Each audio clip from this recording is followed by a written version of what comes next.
Nā, I roto I ngā marama e rua nei e whārawa ngā āwhā kua haukerekere I te rohe o tautahi. Me te aha he mea waipuke anō te whaituara e parawhenua I te rānei.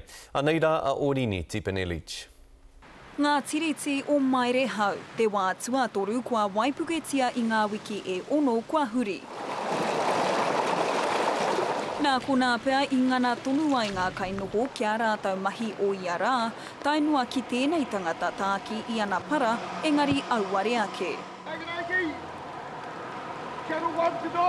He oe e hara I te kōrero whakakata. We're feeling totally and utterly bereft of any support. We're just left out. We're fed up.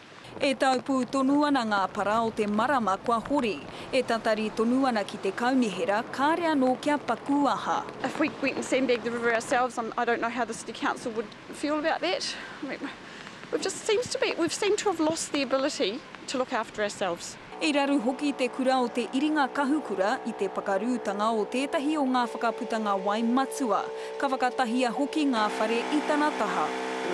The worst part was getting the authorities to understand the enormity of the event and get people here. But when they turned up and just turned the valve off and it stopped it all. He oe ko te pahūtanga o ngā pareparenga o Pāwaho, tētahi o ngā tino raru mai I te runui e toru tau ki muri. There was 3 other major pipe bursts in the city at the same time. So, you know, give them their due, they did their best and they got here as soon as they could. Kua mārama I ēnei whakāhua te kōrero, koinei te ngahuru kō hukirawa I o tautahi, a moho anei. Orini Tipene Leach, Te Karere.